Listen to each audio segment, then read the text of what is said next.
काय पब्लिक भागात खबर. तर विषय असा आहे, आपल्याला जायचं उद्या मुंबईला ट्रेनिंगला. मग पहिल्यांदा जाऊन आधी आपल्याला ट्रॅव्हल बुक करायचं. मग आलो डायरेक्ट स्टँडवर. आज रविवार, त्यामुळे तिकीटचा रेट पण हार्ड असणार. खरं त्याकडनं सगळे ऑफिस फिरत गेलो, सगळे रेट 1700 आणि 1800. वैताग आला कंप्लीट. आलो दाभोळकर कॉर्नरला. इथं बघा म्हणलं, इथं पण तेवढाच रेट. रेड बसला बुक करायला डोक्याला ताप नाही. तर रेट कमी आहे तिथे बघायचो. शेवटी केलं रेड बसला बुकिंग. झेरॉक्स पण मारायचं होतं. झेरॉक्स एक मारलेत किरकोळ. पण आला पत्त्याचा फोन. पत्या मला कुठं मी आहे म्हणलो खरी करून ये.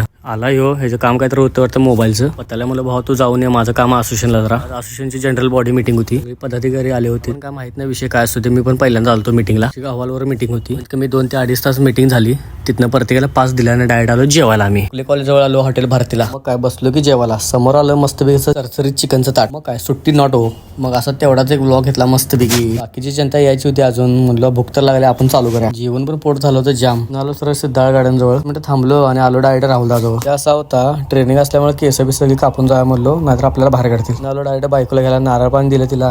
जाता जाता असा बर्फाचा गोळा दिसला. पुढे गेलेलो, गाडी वळून परत आलो. आधीच तोंडाला पाणी सुटलेलं. असा मस्त बर्फाचा गोळा घेतला, हल्लाने आलो डायरेक्ट घरला. केस कापून आलो कम्प्लीट गुड बॉय सारखी. ट्रेनिंग मध्ये जरा गुड बॉय होऊन जायला लागतो. तर भावाचा व्लॉग आवडला असेल तर लाईक करा, फॉलो करा, शेअर करा. भाऊ आपला विषय संपला.